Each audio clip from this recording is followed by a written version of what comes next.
Behaviour, modification through the experience. Thorpe ने define किया था कि लर्निंग का प्रोसेस जो है वो आहिस्ता आहिस्ता मैनिफेस्ट होता है by the addition of the changes. Animal या इंडिविजुअल बिहेवियर जो है उसमें रिजल्ट एक्सपीरियंस के रिजल्ट की बेस पे वो अपने बिहेवियर को चेंज करता है, बिहेवियर को बेहतर बनाने की कोशिश करता है। और इसने जो थे वो 6 डिफरेंट टाइप के बिहेवियर जो थे वो उन पर एक्सपेरिमेंट किया था। इम्प्रिंटिंग फर्स्ट बिहेवियर आ जाता है। इम्प्रिंटिंग जो है इस ये हम कहते हैं ये लर्निंग बिहेवियर की बेस्ट टाइप है, जिसमें बर्ड, जिसमें गीज, डग्स और चिकन आ जाता है। इनको बोलते हैं आर्टिफिशियल बर्ड्स। ये बर्ड जो होते हैं जैसे ही वो अपने हैच करते हैं डकलिंग्स, यानी कि ये जब चूजे निकलते हैं या डकलिंग्स, ये डक के किड्स जो होते हैं, डकलिंग जैसे ही प्रोड्यूस होते हैं एग हैच करने के बाद, ये बर्ड, इन बर्ड में ये टेंडेंसी होती है कि ये किसी भी मूविंग ऑब्जेक्ट के साथ जो है वो मूव करना शुरू कर देते हैं। यानी कि ये ब्रीफ सेंसिटिव पीरियड होता है, जैसे वो निकलते हैं वो सीखते हैं कोई चीज़ चल रही है उसके पीछे पीछे चलना शुरू कर देते हैं। और ये बिहेवियर जो है वो इसे बोलते हैं इम्प्रिंटेड। और ये जो यंग बर्ड्स होते हैं वो फॉलो करना शुरू कर देते हैं।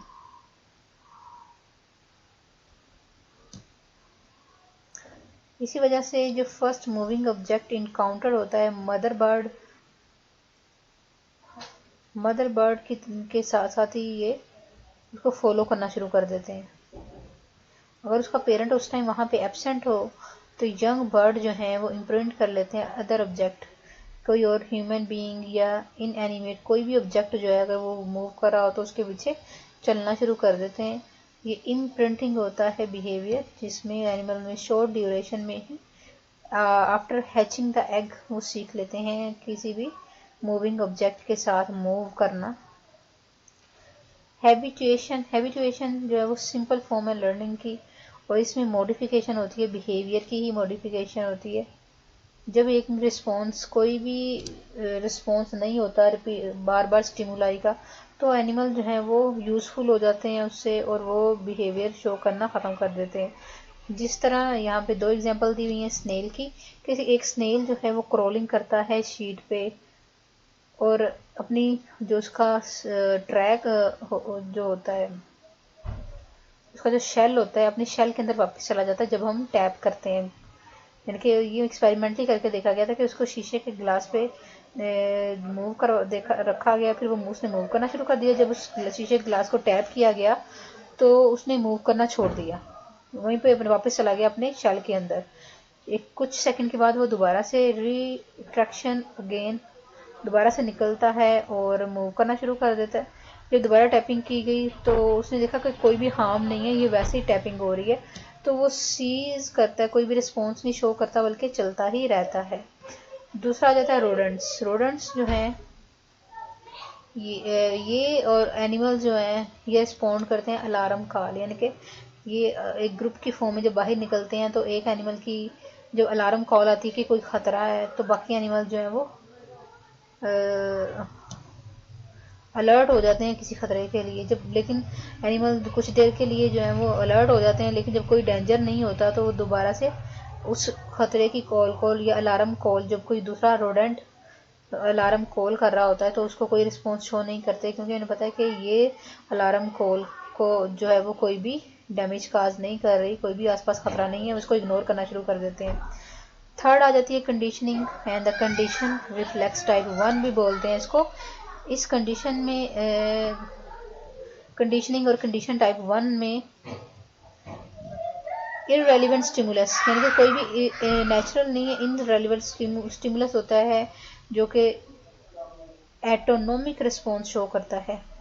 पावलोव ने कंडीशन डोप, यानी कि एक डोप पे एक्सपेरिमेंट किया था, जो उसमें रिंग करता था वो बेल को, उसके बाद जो था वो उसको खाना देता था। उसने देखा था जब भी खाना देने से पहले उसने एक्सपेरिमेंट किया कि वो बेल रिंग करता था, तो फिर क्या हुआ, उसने डॉग को ये कंडीशन मिल गई कि जब भी बेल बजेगी उसको खाना मिलेगा, लेकिन उसने क्या किया, पावलोव ने जब बार बार यही कंडीशन रखी कि खाना दिए बगैर ही जब उसने बेल की तो डॉग के मुंह से सलाइवा निकलना शुरू हो गया, हालांकि उसने खाना उसको नहीं दिया।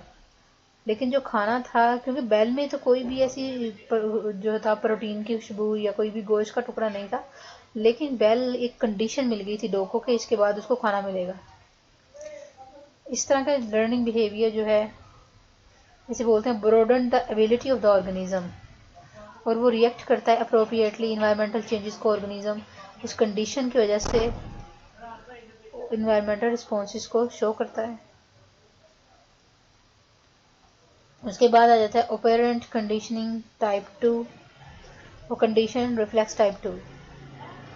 इस कंडीशन में ट्रायल और एरर के बाद जो है वो हैबिचुअल हो जाता है, उस ऑर्गेनिज्म को उसकी चीज़ की आदत हो जाती है और पता चल जाता है कि ये चीज़ का सलूशन है। यहाँ पे जो एग्जांपल दी हुई है कि कोई पार्टिकुलर और काम करने के बाद ऑर्गेनिज्म को रिवार्ड दिया गया था उस एनिमल को। जिस तरह एक यहाँ पे जो एग्जांपल दी हुई है, एक रैट को या कैट को रन किया गया एक मेज पे, जैसे ही उसको उस केज में या उसमें बंद किया गया तो क्या हुआ, जैसे उसने डिप्रेस किया लीवर को, यानी कि एक बटन दबाया तो पिंजरे का दरवाज़ा खुल गया और खाना जो था वो बाहर रखा हुआ था। जब बार बार एक्सपेरिमेंट किया गया तो उसे पता चल गया कि जब ये डिप्रेस किया जाए, इस लीवर का बटन प्रेस कर जाएगा तो वो उस मेज में से या उस जो है केज में से इजीली उसको उसमें से वो रिड हो जाएगा, आज़ाद हो जाएगा, तो स्केप हो जाएगा और उसे खाना मिलेगा। तो बार बार ट्रायल और एरर के बाद उसे पता चल जाता है कि ये कंडीशन के बाद जो है वो उसको कोई रिवार्ड मिलेगा और फाइनली वो सीख लेता है एनिमल। उसके बाद आ जाता है लेटेंट लर्निंग। लेटेंट लर्निंग जो है हम कहते हैं ये इन डिफरेंट स्टिमुलाई है, इसमें किसी रिवार्ड का नहीं पता होता कोई रिवार्ड मिलेगा या नहीं मिलेगा। इसकी एग्जांपल दी हुई है कि अगर एक रैट को एक ऐसे जिसमें कोई ऐसा रूम बनाया है जिसे हम बोलते हैं इना मेज जो होता है वो ऐसा रूम होता है जिसे कहते हैं भूल भुलैया, यानी कि किसी रास्ते का नहीं पता होता कि किस तरफ जाना है।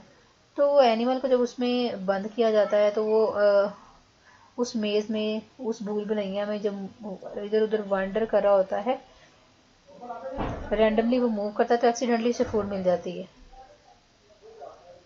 तो इस तरह के एक्सीडेंटली जब उसे फूड मिल जाती है तो दोबारा उस एनिमल को उसी मेज में उस वाले ट्रैक पे रखा जाए तो वो इधर उधर घूमने की बजाय सिर्फ उसी ट्रैक पे दोबारा से मूव करके उस स्पेसिफिक एरिया में सबसे पहले जाता है जहाँ उसको पहले फूड मिली होती है।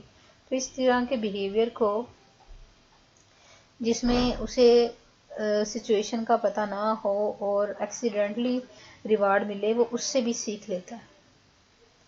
उसके बाद आ जाती है इनसाइट लर्निंग। इनसाइट लर्निंग जो है वो सबसे ज़्यादा एफिशिएंट टाइप की लर्निंग है, और ये जो थी इसे कॉलर ने सबसे पहले परफॉर्म किया था चिंपैंजी पे, और इसे हम बोलते हैं हायर फॉर्म ऑफ लर्निंग और इनसाइट लर्निंग भी बोलते हैं। इनसाइट लर्निंग में इसने एक्सट्रीम बिहेवियर में मॉडिफिकेशन देखी थी चिंपैंजी में। इसमें उसने क्या किया था, इस बिहेवियर में असल में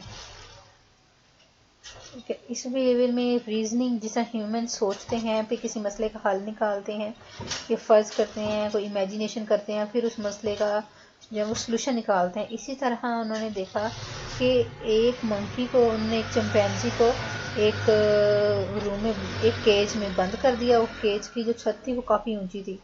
उन्होंने उस केज की छत पे जो थे वो बनाना हैंग किए हुए थे, और फिर उन्होंने क्या किया, उस केज में कुछ बॉक्सेस रख दिए। जब बॉक्सेस कुछ रख दिए तो उस मंकी ने क्या किया, कुछ देर सोचा, इमेजिनेशन की कि उस बनाना तक कैसे पहुंचा जाए। उसने उन सारे बॉक्सेस को एक दूसरे के ऊपर रखा और उसने एक सीढ़ी बनाई, उसके ऊपर खड़ा हुआ और बनाना उतार रही है। इसे हम कहते हैं ये बिहेवियर जो है वो हाई लर्निंग है, जिसमें रीजनिंग होती है, थिंकिंग होती है, और फिर ऑर्गेनिज्म उस मसले का सोल्यूशन निकालते हैं। तो ये हाईएस्ट फॉर्म ऑफ लर्निंग है, जिसमें उसने देखा था कि मंकी ने कुछ देर अपना सर खुजाया और उसके बाद जो है लार्जेस्ट बॉक्स को उसने नीचे रखा, उसके ऊपर पाइल के ढेर लगाए स्मॉलर बॉक्सेस के, और इस सारे बॉक्सेस को अरेंज करके वो फ्रूट उतारने में कामयाब हो गया। This is the insight learning और the high form of learning.